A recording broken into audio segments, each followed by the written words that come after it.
Hello, good afternoon if you are, well, at least in the Eastern time zone.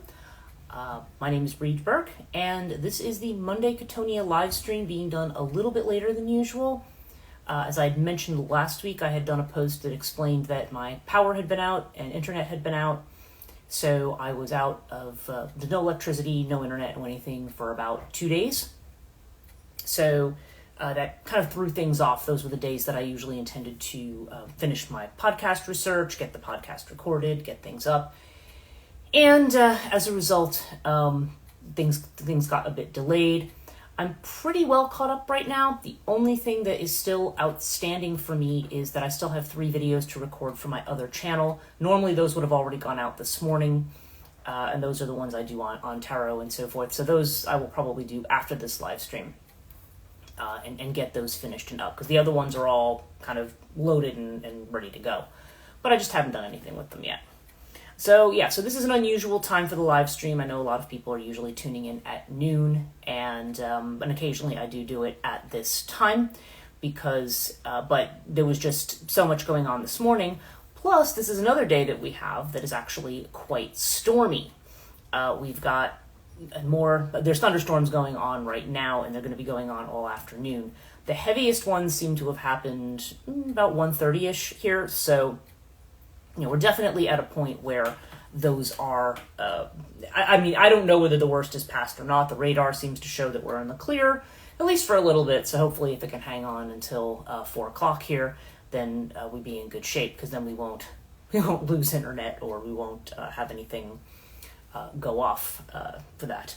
So yeah, so it's been a rather, it's been a rather interesting week here, and a bit taxing in a lot of ways. And of course, those who follow me on Transition Life Coaching know that I do the Monday morning coffee with, well, not Monday, I'm saying Monday morning coffee with Breege, generally speaking. Today it was Monday morning. And I do those around 6:30 in the morning. And actually, I've only missed one of those because that was the day that internet power was out, and it ended up being a 2-day ordeal. So I haven't really discussed it too much on this channel. Now, today's Chthonia podcast that came out was on the Harpies.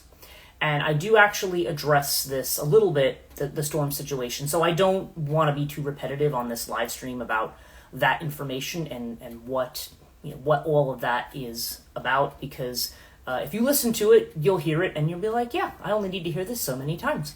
So, but just needless to say, it was a bit of a disruption, and there was some, like all disruptions, there's some good and there's some bad to it.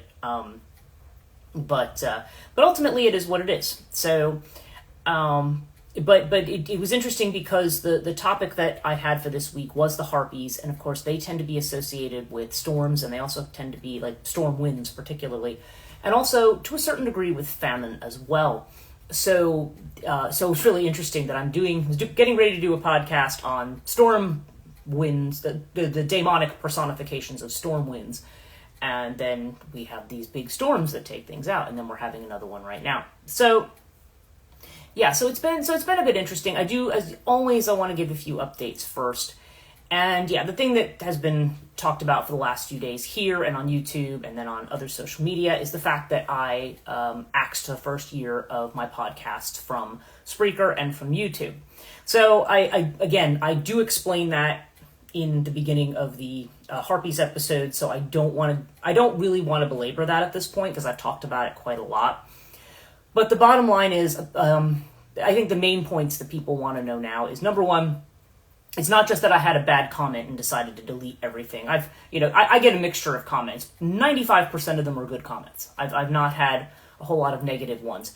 But when I persistently have people complain about the sound quality of the earlier ones, then I'm like, you know what? I have all those early episodes. Why don't I just, if this is just going to be something that's going to perpetually be a negative, and also because of the way YouTube in particular has changed the way that it adjusts what people see in the algorithm. Before it was just anybody who made a comment, it didn't matter. They could say F you, and it still put you up in the algorithm because people are interacting with your stuff. And now it's a case of, if you have, especially if you're a smaller channel, if you have too many negative comments, then you get pushed down in the algorithm. because the AI looks out for certain keywords and so forth, and then it will just push it down. So I just said, okay, you know what? It's not really to my benefit to have these videos that have, these are all the ones that really, I mean, occasionally I get some mansplainers on things that are trying to tell me that they know more about my subject than I do, and I'm a moron, or I don't know, whatever. But those people generally, the way that they write their comments, it generally speaks for itself. So I don't, some of them I address, some of them I don't, some of them I just delete because I'm just like, I'm not engaging with this kind of idiocy. So again, it all depends, but even those are not particularly common. The thing that a lot of people were very upset about was because they said, well, no, I was watching those. I love those. I like this one. I like that one. Like, why did you get rid of those? And really, they're not gone forever. Like I said, there's might be one that I have to re-record. And I want to say thank you to Jesse Pollock of Podcast 1289, who reached out when he heard about this, and he said, look, if you need me to help you with any of the remastering, because he has some kind of program, whatever he has in terms of audio editing, he said he might be able to actually help me. Like, I have one interview with April Shaley about the Morrigan. It was one I did in that first year. And April, due to unforeseen circumstances, was recording this in a place where it was just really, really bad. It wasn't, the sound quality was not good, and it was, and she didn't have really a good mic or anything like that. So this was totally not her fault. It was just something completely unexpected that had happened. So the sound quality on that one, as much as I tried to tinker with it, and actually even I think at the time Jesse told me he would try to help tinker with it, we couldn't get it to be much better than it was, but he said maybe I can get that one to be better now. So I'm just really hoping it's more of a good thing. There's been a lot of stuff going on for me this week that as these different things are happening, I feel like I'm just trying to cut bait with things that I think are either not being helpful or things that maybe I've needed to address and haven't addressed. So in a way, I just kind of look at this as, okay, all this stuff's kind of being thrown up at once, and it's kind of like, okay, what are you going to do with it? So okay, long and short is those who saying, oh my God, one of those was my favorite episode. No worries, it'll be back, and it'll be back without all the extra sound stuff in the background. So that's the good news. And there may be another one that I want to re-record. I'll get the transcript from it and re-record it, just because my pronunciation on it in that one, I think that was the one on the Kylock, and I forget how I was pronouncing it, but it was appalling. So I thought, well, maybe I have a chance now to say that correctly. So little details, but yeah, I'm going to be working on that stuff. And so over the next month, you will see those original episodes reappear again, both on Spreaker and on YouTube. And also I can make more updated videos. I was doing everything in Camtasia, and I was kind of trying to do it through PowerPoint, and it just wasn't, I have much better video software as well. So yeah, so all of that will be sorted out. Never fear about that. So those of you who have been concerned about that, it will be taken care of. The other piece of news that I have with regard to Chthonia is that I have a new book coming out again. We had Project Lethe come out at the beginning of May, and I have been seeing some sales of that, and so thank you to all of you who bought it. If you want to, if you enjoyed the book especially, please, leaving a review or a comment like on Amazon or something like that, that would be extremely helpful just to increase the visibility of the book. And so the one that is going to be coming out on June the 1st is going to be called Regenerator. And this is another Morrigan Timelines novel. It is based on a character who in the actual Morrigan Timelines only has one chapter, and his name is Ian James. And there's literally just one. It's sort of in that whole first section where there's a whole thing of Layla's teen years. She encounters Ian James in this, and then there's his story. Because the way I always write things is I do that. This is something that I think Philip Tremblay has done, but I always do the shifting narrator. That's just the way I like to do it. Maybe that's just the way I conceive of it in my head. I mean, sometimes I write it. I think this newest one that I'm finishing is written in a more, well, it's still written in almost like a diary type format, but it's still more of a standard narrators rather than the kind of back and forth narration. So, but in any case, that tends to be the style. And Regenerator is a little more straightforward in its style too, because it's really mainly about him, and there might be a couple of places where I go back and forth, but it's mainly about him and it kind of expands, and it kind of takes the tack of, okay, what if what if the things with Ian James didn't end where they did? What if that went on? What if, this changed? And there's a whole narrative around him that ends up getting tied into some of, again, this is all free interpretation of Celtic mythology, but it gets tied into stories of the Dagda and things like that also end up being discussed in Regenerator. So I think it's pretty good. Like I said, I've written a lot of stuff recently. I have some that, actually, anything I'm putting out, I have to have read through it and said, yes, I'm satisfied with this, and this is something that I want out there. And there are a couple more. I did get, Ellen Jones did give me her book finally. She gave me she actually had edited and put together sort of a draft layout that I had done for her of her book, which she's changed the title on it slightly. I think it's something more like A Cunning Person's Poetry something. I can't remember what the last word is about now. I don't have the laptop in front of me. But that one I'm going to see. I haven't had a chance to talk to her really yet about it since then because all kinds of stuff happened in between. So hopefully maybe that one will be a July release. So, and then I can move on to working on the other ones. So yeah, so there's that one's going to be coming out at the end of this week, and I'll have some previews for that. I still do need to do an episode where I am talking just about the fiction because I have not really done that, and so we will we'll get into that. And see so far, and Hey JR, I see you're on there, and Sophie, I also see that you're on there, so hello to both of you. So it's good that you're both on and can join me, and we'll see how many other people join me today. Okay, so yeah, as I was just explaining, I was just talking about the situation with the old episodes, fact they'll be back, and talking about the new book that's coming out, Regenerator. And so yeah, I want to kind of dovetail some of this with the new episode that I have on the Harpies that has come out. And again, like I did with the La Llorona episode, I don't want to make this another discussion of. I don't want to reiterate what's in the podcast in the live stream. But the subject of the Harpies made me think about the idea of the monstrous feminine as the hag. Okay. Because the Harpies, interestingly, a bit like the Furies, the Harpies are portrayed, initially they're portrayed as just being like these bird creatures that have the heads of women. Sirens are really quite similar also in the way that they look. But the Furies are not. The Furies are just the Furies. But initially we were talking about them being beautiful women. And even the Grey-Eye, or the representations of old age, were seen as beautiful women.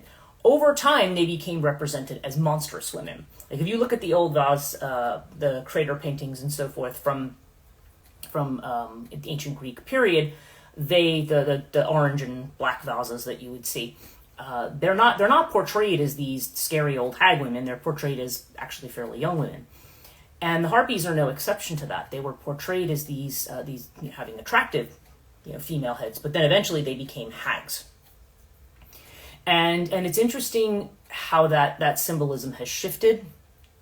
It would be interesting at some point to examine why that changed. Like why we went from having this idea of these Chtonic feminine creatures as being represented as just beautiful women or women who were, certainly younger, okay, to all of a sudden being represented not only as older women, but as very unattractive older women, okay? So, because it gets to what the idea of what we mean by the term hag. It can mean different things. Generally, it's considered derogatory, right? It's not considered to be a positive term. And when we talk about the hag, you could be talking about an old woman, like a crone, like it can be like a synonymous with crone. Hag can also just be somebody who is just very, particularly an old woman who has a very, possibly just somebody who's old, but also somebody who may be old and has a nasty disposition. An older woman who might be considered a witch might also be called a hag. A lot of times when you see these popular representations of witches, they are shown as these kind of, they have the characteristics of an old woman. And then you also have the idea of the hag as, you have these, at least by definition, as a woman who's either unmarried and older, or as a woman who is divorced. Sometimes the term hag ends up, at least, probably ages ago, not really so much now.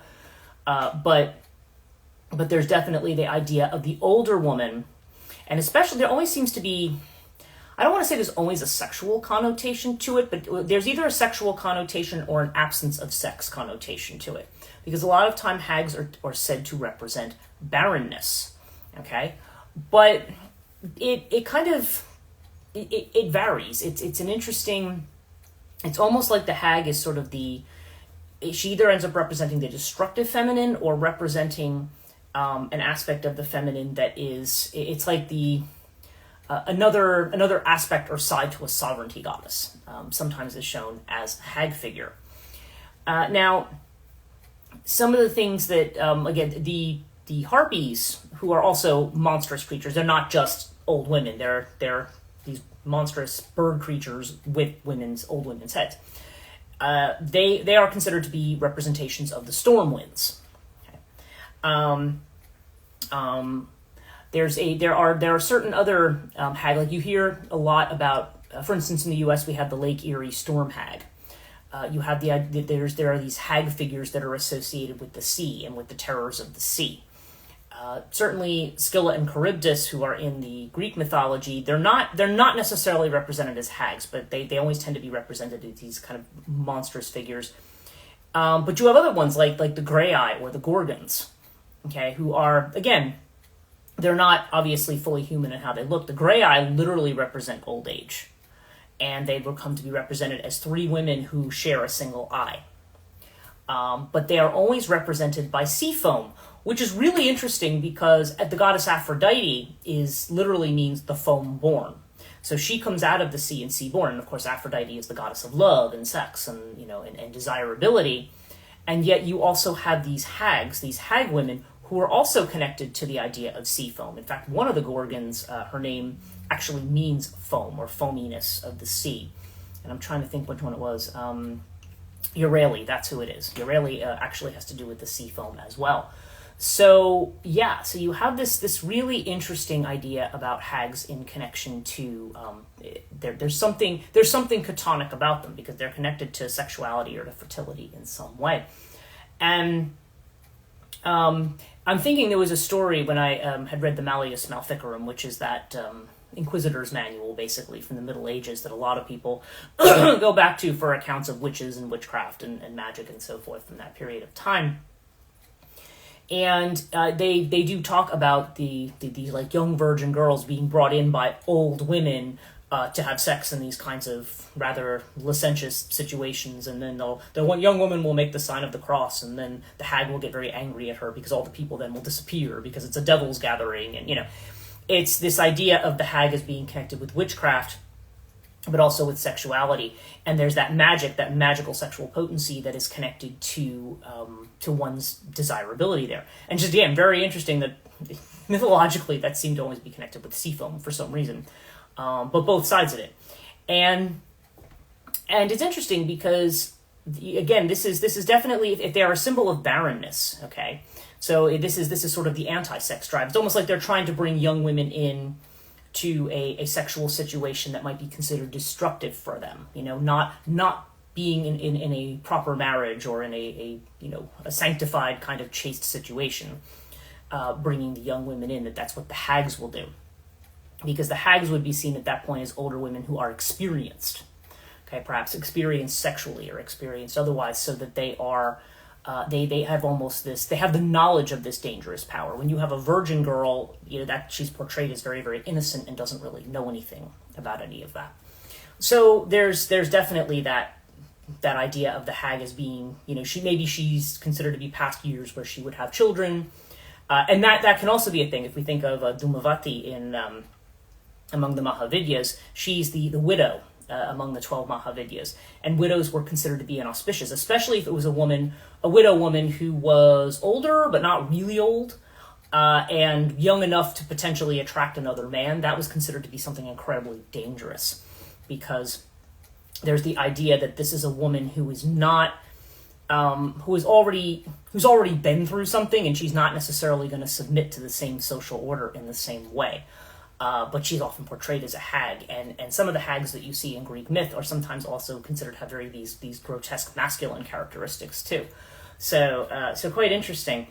But we also, in connection with that, if we think about this in a more psychological sense, you also have the idea of the night hag.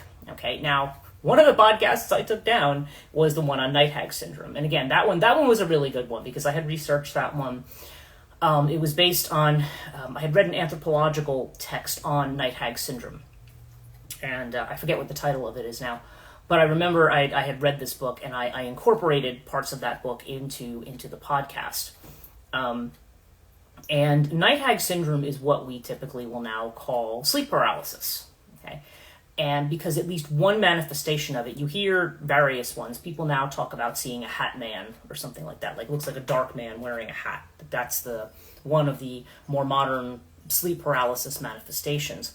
But one that's been very, very common across cultures, and this particular book I read was about ones particularly in Nova Scotia in Canada, were this was referred to as the night terrors or the night hag. So the idea was that if you had sleep paralysis, if you say woke from a dream or whatever and see a figure next to your bed or in front of your bed, it's the figure of an old woman, and a scary old woman who clearly is threatening you in some way.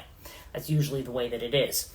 And so, and of course, with sleep paralysis, there's a whole neurological component to it that I'm not going to be able to rattle off and tell you what it is right now, but there, again, it's in that episode. When I put that episode back up again, then all that information will be there. But the idea of the night hag has to do with, when you have this sleep paralysis, and the night hag is what appears. Again, she's one of there's other manifestations that can appear. Sometimes it's shadow people, like I said. Sometimes it's hat men. But when the night hag appears, it's fairly common appearance for people. That there seems to be this woman who is menacing or threatening, and that when people have visions of this woman, there's a fear either for their life, or there's a fear that there's something destructive or threatening about this image. Now, of course, with sleep paralysis, what they do say is there is some kind of a chemical reaction that goes on, and that very likely this is like a hallucination that comes along with it. But it's very, very curious about why the hallucination is often of a hag. Why is it this hag woman? I feel that way actually about a lot of hallucinations that people have. People who have suffer from dementia, or sometimes Alzheimer's, other forms of dementia. People who have some people undergo certain types of anesthesia, come out and they have similar visions to this. I think about what my father had gone through when he had to have a couple of different surgeries. He'd had heart surgery, and then when he had been out of the hospital for different things. As he got older and his mind started to break down, I compared a lot of the visions he had to the ones that my grandmother would have. And they were quite similar. Like they would see rats in the house, and of course there were no rats in the house. Or they'd see a hole open up in the wall and water come pouring out of the wall. And I've read about some of these things in other places. And I always think like, okay, I understand they're hallucinations, but why are people having the same why does the mind do, why is there the same kind of hallucination? Why does that happen? So it's interesting. And so the appearance of the night hag, if we look at it from this psychological perspective, the paralysis of the night hag is probably is somewhat akin, or at least might be somewhat akin, to something that Heinrich Fiers, who was a Jungian psychiatrist, used to call the Medusa effect. And Medusa, again, is another figure who actually literally causes paralysis in the sense of turning somebody to stone. When you look her in the face, you turn to stone. So, so if someone's in Medusae, that's this idea of paralysis. Now, Heinrich Fiers was an interesting, and I'd spoken in at least one of my episodes about this Medusa effect, and he was talking about it with respect to this woman who was actually in her 60s and was suffering from what they would have classed certainly at the time, and maybe they still would. I don't know what the modern classification would be, but she was considered to be kind of in this very deep, schizoid kind of state, psychotic schizoid state that was very, very far removed from any kind of ego contact. These are the people who are like smearing things on the walls and, but don't actually speak and do some odd things because they're out of the realm of language. They're kind of very, very unconscious and out of the realm of language. And But he also talks about other case studies that are not necessarily schizoid ones, but ones that maybe have to do with depression, like clinical depression and things like that. And again, you have to take the book in the context of the time that it comes from. But because he's a Jungian psychiatrist, in addition to working with whatever medicines or therapies might have been available at the time, which of course now would be things people most definitely probably would not use, or there's certainly different drugs and things that people would use for that. He also included painting and drawing. Like, this was actually part of that therapy. So in other words, the patient would draw something about their state or their mental state. Even this other woman, when he saw that she was trying to make a face with some jam that she had been given, he gave her paper and paints and said, okay, and then she ended up drawing her way actually out of her schizophrenia, which was really interesting, the way that she reconnected with the ego through images. But he shows in his book a number of images of what of patients who have suffered from either severe depression or severe paranoia, or severe. There was just certain severe symptoms that left the person feeling paralyzed, and they referred to themselves as being in Medusae. Okay, it was the Medusa effect, and they always drew a picture of some kind of creature that was tentacled. In fact, I have it. I have a couple of them, and I don't know how well you're going to be able to see them here. So there's this one of an eye on the top, but we don't care about that one. It's the one on the bottom, where there's like a little, let me see if I can find it on here. There's a little figure that's in here, and like up here in the corner that looks like a starfish, okay? That's considered to be, they said that that's the Medusa. And there was another patient that drew something like this, okay?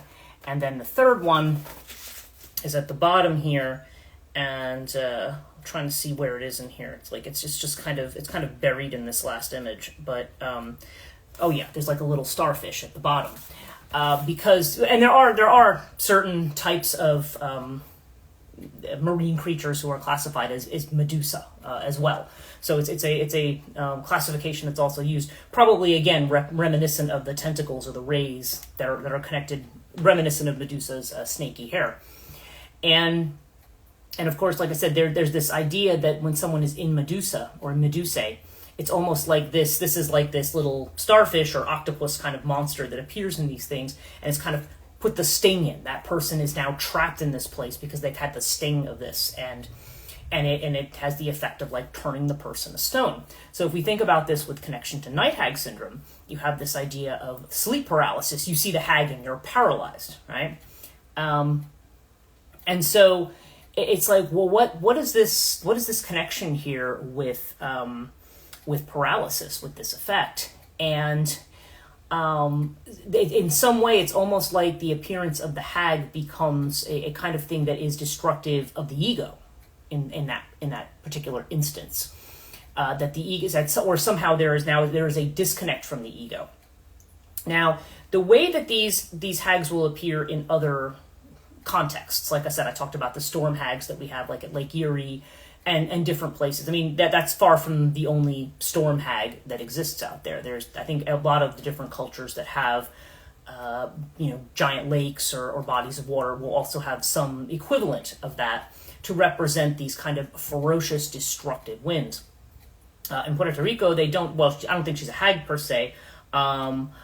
Guabances, I think is how you say her name, is actually a personification of hurricane force winds and hurricanes, and of course is a female deity. Although there's really not many stories about her. It's just that she is known to be this personification, this female personification of the storm. And so when we think about, again, the idea of this female personification of the storm, it turns out being this hag figure. It's almost you almost have this idea, this flip side of the idea. You have this idea of this feminine that perhaps at one time, because we had mentioned how these hags, a lot of times these hag figures or monstrous figures, like I said, like the Gorgons and the Grey Eye and the things, were originally portrayed as beautiful women, and then later portrayed as these hag figures. That it's almost like there's an idea of something that was perhaps beautiful or perhaps connected to love or connected to reproduction or expansion or something like that, that is now almost become angry or suffers from a kind of almost betrayal, and now becomes something destructive instead, and something, destructive of life, limb, and property. And yeah, so it's almost like it's the life impulse in a rage or sort of betrayed in its own way. Because if you have, because if you think about somebody, if you think about, certainly like in witchcraft, they talk about virgin, maiden, and crone, which again, that's a concept that may not be quite as old as we tend to think, but nonetheless, if we just say that for argument's sake, it's a good way of thinking about the fact that you have, the kind of the different stages of womanhood. You have Kore, you have Gine, and then whatever, there's the ones that are, I don't remember what the term is in Greek for the other, but basically there's this idea of the young girl who is, young, virginal, maybe, and if we don't think of a little child girl, if we think of a girl, say, who enters puberty, and then that initial stage that one has when they're a teenager, when they have, all the sexual potency and so forth, but they're not really at an age where they should really, well, first of all, they're not at an age of any kind of maturity to really do anything about it. There are cultures where women do have children at that age, but we generally, certainly in Western culture, we think, yeah, that's just really not cool. Getting involved with girls at that age is just not okay. It's not cool. But nonetheless, so you have the idea of the young girl, and that's typically the stage of when you are looking, when one's sexuality is new, and so one might be experimenting more sexually. This is when you have the idea of, that romantic falling in love kind of idea of life, where people are dating, and and then at a certain stage, and again, this varies in this day and age. It's not necessarily, it's not something that is a foregone conclusion that this will happen for a woman, or that it even should. But a lot of times, by the time, certainly when I was growing up, by the time I was 22, that was almost like, okay, yeah, that's the age at which you should be getting married. I mean, I knew some people who got married at 18 and 19. Basically, once you were an adult, then this was the time you got married and thought about having a family. So now there's you're moving into that era of you're moving into the era where you are now you're actually having a family. Okay, so now you're the wife. Okay, you're not the young, you're not the young woman who is sexually new, I guess you could say, or just budding, the budding flower. Now this is like you're at your peak. You're having your children, you're having your family. And so then when we talk about the Crones stage, you're talking about getting to the point where one goes into menopause, where one comes out of their childbearing years. And so now it's a stage of life where that bloom of desire and youth and love is now gone. And there may be a presumption there that this can bring about a sadness, because if this was part of what was considered to be the joy of life, or if you buy into the idea that women, their role was to reproduce, which some people still believe that. It's not that women don't or can't or shouldn't, but now it's not necessarily a foregone conclusion that will happen. Then once one enters the menopause stage and enters that stage, then it's like you're in that stage of life where now you're edging towards death. Okay, now you're moving towards the latter stage of life, because now you're not, and the perception was almost that, okay, well, now that you're not producing children, it's like it's almost like, I mean, in a lot of cultures, older people certainly are respected and are well treated. But sometimes the older women are just like, well, you're not useful anymore, so bye, You see that kind of an attitude at times as well. And so it's also, I feel like almost the way that the hag is represented, it's almost like showing that married life is hard. When one gets married and has children, we see a lot of this stuff today, and I've mentioned this before, where I've seen things like the trad wife stuff, like there's a trend now, I guess, on TikTok and different places. And I'm like, being a trad wife, like a real trad wife, not this kind of aesthetic, is really, really hard. I mean, if you ask women who, like people who are my mother's age, or people maybe who are even older than that, if they are actually out having children, when they have children and they have their families, even if they had like a great marriage, a great family life, love their kids, right? there's a lot of them who said, if I had to do it over again, I might not do it.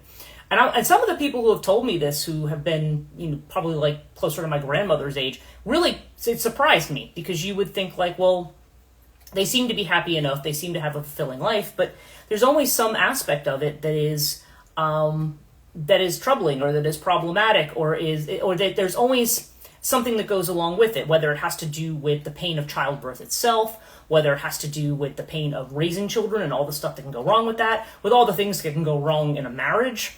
Not always, it's not, if you're sold a fairy tale that says that, you're going to meet Prince Charming and you're going to live happily ever after, it just doesn't happen. It doesn't even happen in the best of cases. There's always going to be something. If you're going to come into a relationship with somebody, it's going to be there's going to be some level of work. There's going to be times when you are very together and supportive, and then there's going to be times, and part of that's going to be predicated on the times that you're able to be apart. Okay, you need to be able to have that. You have like kind of two independent people who can kind of work together, and it isn't. People are not always prepared for that. They go into marriage with this idea of, well, I'm in love with this person, and this is going to be a fairy tale thing, and the mundane realities of life aren't really a fairy tale. Even if you're somebody who has a lot of money, it's still there's still all of these issues. You don't you're not walking into the situation. So point being, by the time you get to the Crones stage, you're not on that kind of innocent bloom of youth. You're not looking at things from this perspective of, this is going to be, this is the culmination of my life. This is going to be great. And then you get married and afterwards you kind of go, there's suffering that goes along with it. So the crone is not only sexually experienced, but the crone is somebody who is perfectly well aware of all of the pitfalls of marriage and things like that. They're very well aware of it. But now that they're in a stage where their sexual function, if you want to call it that, no longer, and again, it's not that people in menopause can't have sex, but it's not, if they're thinking about it in terms of, again, if we think about our kind of Christianized Western culture, that the role of the woman is to have children, or even in ancient Greece, I mean, that was the whole idea of building the household, right? The woman, there were all these myths and tales about, what you did if you died without doing your conjugal duty. Now you are somebody who is, now you're not fulfilling that function anymore. You're not doing that.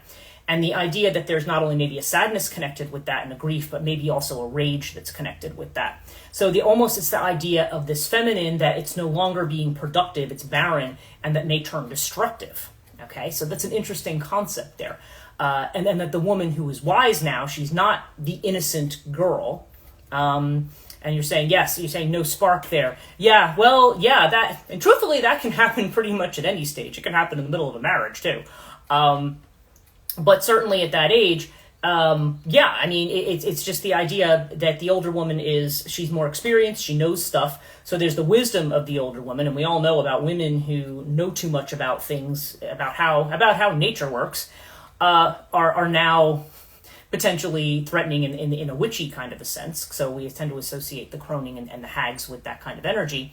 So you kind of put a lot of these elements together, and psychologically, yeah, or even in terms of the sleep paralysis, the night hag syndrome, this Medusa effect, is the idea that this is an aspect of the feminine that, rather than promoting growth, it's a stage of paralysis. It's like something has stopped. Something has stopped. It's frozen. And there's that fact that this has stopped, barrenness, of course, becomes equated with death. And as we see with the Harpies, as I talk about in today's podcast, is that has to do with famine. They tend to be particularly connected with famine, with the storm winds that can destroy crops. Although the Harpies tend to have to do with snatching. They snatch things. They snatch Phineas's food from him, and then whatever they don't eat themselves or whatever, they just soil it. With whatever. They don't actually say what they soil it from, but they basically make it uneatable. And there's this idea of these beings that come in and take the fruits of something and make them something inedible, or they can bring about starvation, and they actually appear as figures of starvation. So yeah, so you have this idea of the hag who has this very destructive energy. We also know, because I've talked about this too, is that there's a motif of the hag who has who is the child stealer, speaking of snatching. And harpies are sometimes seen as snatching children. The image that I put up today on Instagram was one from a gravestone. There were gravestones of the harpies carrying somebody off to the underworld, because that was, at least, seemed to be part of their function. And in at least the myth of Pandarius, they snatched, Pandarius and his wife get killed for stealing this golden dog that was supposed to be guarding the cave of Zeus in Crete. And then, so Pandarius and his wife get killed, and the two daughters who are left are snatched away by the Harpies. Even though Aphrodite tries to get them married off, they get snatched away and taken to be assistants of the Furies, which is the fate of all girls who who die, being snatched away in the underworld. Yeah, you've died before they get a chance to bear children or do any of that. So, yeah, not good in ancient Greece to die a virgin. But that was the idea, that now you worked with the Furies. And of course the Furies are not, they also portrayed as these kind of monstrous, ugly, feminine figures. And again, originally portrayed as very, very beautiful. But they are also kind of a weird energy, because we have Athena calling them the Eumenides, the kindly ones, but she's just probably being nice. But they establish boundaries. They set boundaries. If you pass certain boundaries, especially with regard to ancestry, the Furies have a curious way of hemming in ancestry. So that's why in the case of Orestes, who is the son of Agamemnon, when Clytemnestra murders Agamemnon, okay, his mother murders his father, right? Because the father has had sacrificed his sister to get favorable winds to go to Troy, and mom wasn't real happy about that. So when she murders him when he comes back from the Trojan War, then it's the job of the son to avenge the father, but he has to avenge the father by killing his mother. Yay, that sounds great. So he ends up killing his mother, but because he's told this is his duty. But now he's incurred the wrath of the Furies, and now they are going to pursue him for the crime of matricide. Sarah Iles Johnson talks about how with the Furies, they tended to focus on crimes that were connected specifically to the family. So in other words, if you got married or somebody got married, the in-laws, they don't really care about the in-laws and what the in-laws do. They care about the direct family line. And those are the things that they're going to punish or revenge. If there's a death or a murder or something that takes place outside of that, they don't really deal with that. If it's like an in-law, but for some reason they were very hot, especially when it came to the females in the family.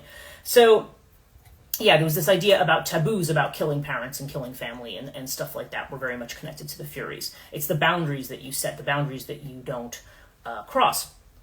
And of course, the other place we see the Furies is when they is in the, we see him in a bunch of different places, but certainly in the Iliad, there's a horse that one of Achilles' horses is called Xanthus, and the horse can talk. And by the way, it's a horse that is the child of one of the Harpies. Hey, how about that?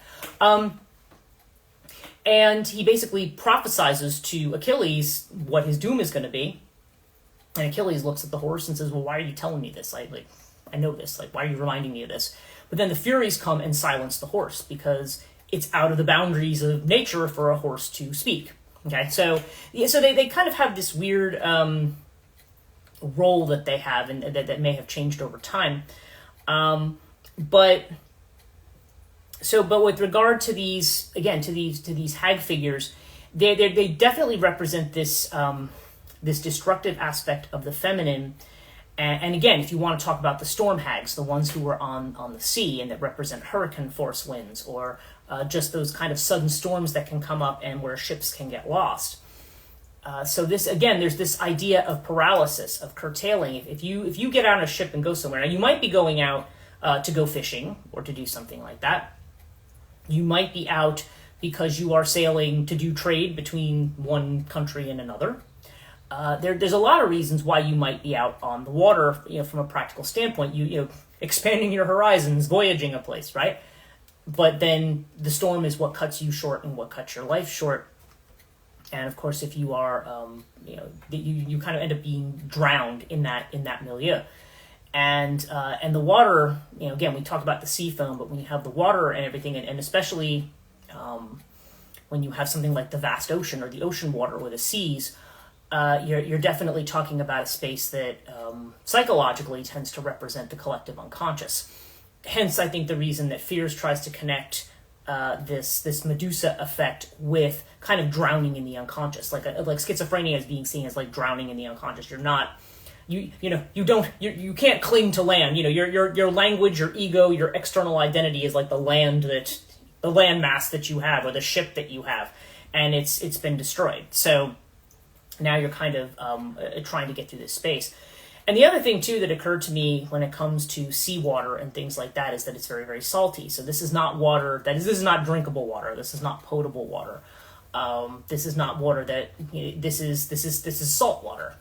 And salt, you pour salt on anything and it's going to kill it, and so it's not, it has a preservative effect on something that is like meats and so forth. You can cure with salts and different things to preserve them.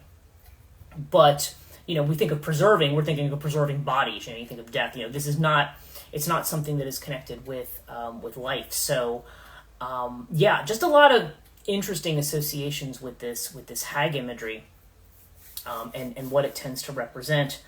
And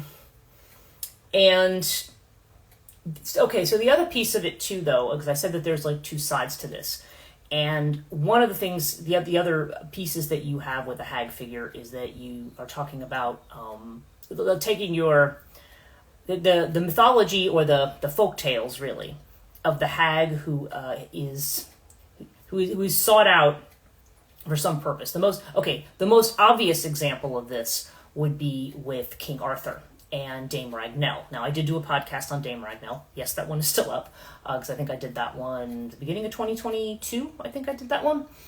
And Dame Ragnell is this, she lives in the woods, okay? She is this old hag. She's this old, toothless, drooling kind of hag.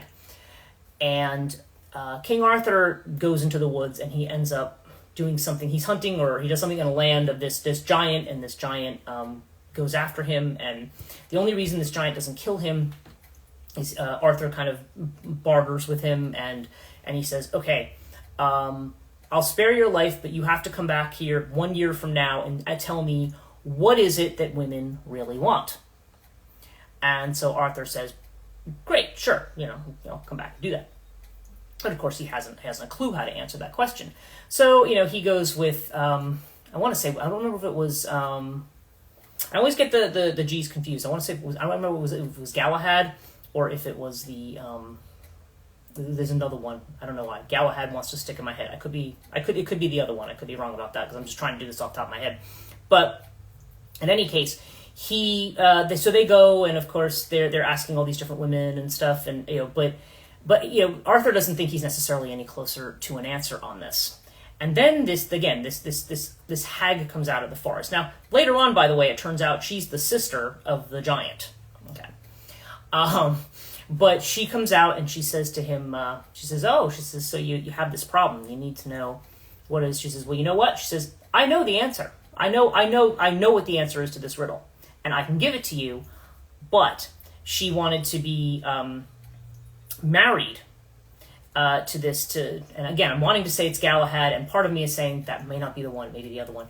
But in any case, she wants to be married to him. He's the handsome young, prince, around the round table, knight of the round table, and of course he's very desirable to all the young women. But she says, no, I want to be married. I want him for my husband. And Arthur's like, sure. Of course, has he consulted with the other guy? No, hasn't said a word to him. But so he very nervously eventually has to explain to him that, he kind of told this ugly old hag that he was going to be married to her. And being, of course, the courteous, chivalrous knight that he is, he says, okay, well, of course, you're my king, and if that's what you need me to do, that's what I'm going to do. So he goes back and he speaks to the giant, and he has the answer now from Dame Ragnell, and of course, it's the right answer so he is spared. But now he has to make good on his promise to Dame Ragnell. So she's married. This kind of is married to him, and everybody's just like really horrified at this wedding because again, you know what the hag represents versus what this beautiful young man represents. Okay, this kind of matchup. But when he takes her to bed to perform the conjugal duty, she says when he goes to kiss her, which is they always kind of put it that way, right? Very, very, very delicately. She turns into this gorgeous young woman, and he's stunned. And she says, and she explains to him that she's under a curse. And she says, okay. She says, you have a choice. She said, I can appear to you beautiful in the bedroom and ugly when we're in public, or I can be beautiful with you in public and ugly in the bedroom. Which do you want? And he says to her, he says, lady, he says, it's your life, it's your choice. And she says to him something, there's a thing, Martin Shaw does it really well about sovereignty given back. She says, and that is what a woman wants. She wants sovereignty. She wants to be able to make her own decisions. So at that point, he breaks the curse, and she is beautiful all the time. And apparently has a very happy marriage to her until she passes away. But it's the idea that, so now we see the old crone who is, the loathsome lady, as they call her, the loathly lady, who is actually this goddess in disguise, okay? And that she is actually she's the one who has the secret. She knows what women want, right? But within her is actually this beautiful young woman. She is actually this beautiful young woman who has actually just been turned into this kind of hag figure, or made into this kind of hag-like figure. So it's, again, there's a tremendous amount to unpack there. And of course, that's what I do talk about that extensively in the Dame Ragnell podcast. But there's that other aspect of the hag, and it's almost the idea of nature and what we think of as the Chthonia, which we, as I've said in Western culture, is something we tend to disenfranchise. We treat it as being connected to things that are sinful or connected to the flesh, right? The desires of the flesh. It's like, oh, well, that's sinful. We need to focus on chastity, and we need to focus on this and that, and again, it's not that everybody. It's saying that one's focused on or one enjoys the erotic does not mean that people are out like just having wild orgies all the time. That's not generally what's meant there. It's meant having that kind of healthy attitude towards the erotic and having a healthy attitude towards sex. And frequently what ends up happening in a lot of situations is that, you do have the idea of the fertile woman who later is not fertile, and all of the, grief and loss that comes along with that, but also the life experience that goes along with that. But then you also just have this idea that when that sexuality is taken and controlled in this particular setting, you could look at it this way too. And then when somebody is now at a point where maybe they're not considered desirable anymore by social standards, the kind of rage that goes along with that and the destructiveness of it as well. And the way in which it can represent that kind of paralysis, or that where one almost becomes disconnected.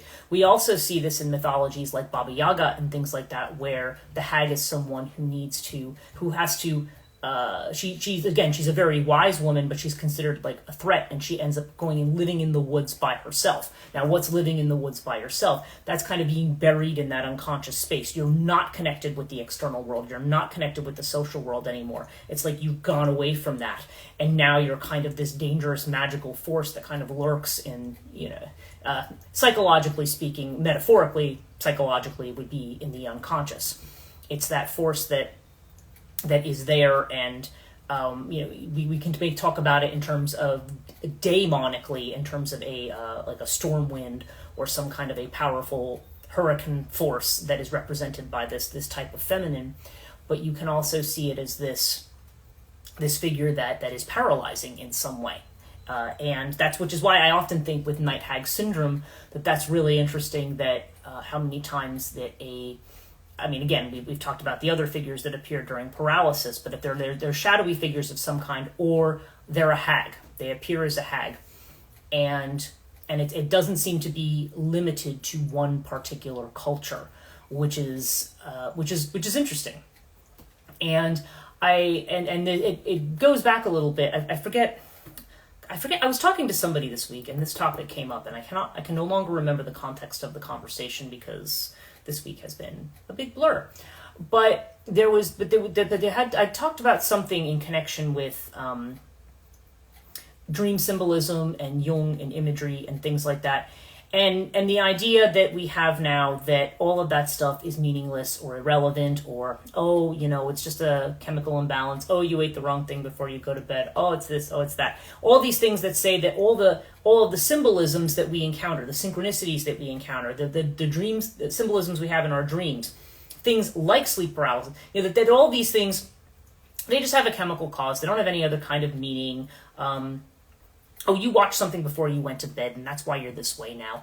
And I'm kind of saying there's a big fight. There's always a big fight in academia about the idea of universal symbolism. They say, oh well, there's no universal symbolism. That's they only cite white privilege. They'll cite the idea that anthropologists in particular will tell you like, no, each culture is unique and it doesn't mean the same thing in every culture. But Carl Jung had said it. He had said, look, if you're talking about a treasure that's hard to attain, it may take a different form in different cultures. You're still talking about a treasure that's hard to attain, and you're still talking about the same thing psychologically. You can put it in whatever cultural guise or story or narrative that you want. You're talking about the same thing. And I just find it interesting that in a culture where maybe we don't necessarily rely, we have myths and stories and things, I think, through movies and through TV shows and things like that, stuff we see on the internet, stuff we see on social media. We may be developing a kind of, they say myth today chiefly exists in distractions. So we may see it in this particular context, but the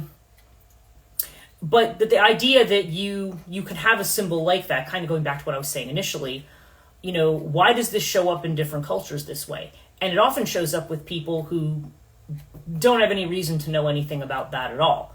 Why does the hag end up symbolizing this kind of thing? Why does the hag appear during sleep paralysis? Yes, we realize there may be a chemical component or something that's going on in the brain with sleep. Why is it produced? Why does that image get produced? We tend to disenfranchise symbol in terms of trying to turn everything into a medical issue or a medical problem. But symbol's important. Understanding the symbols that you're looking at really can help guide you through things.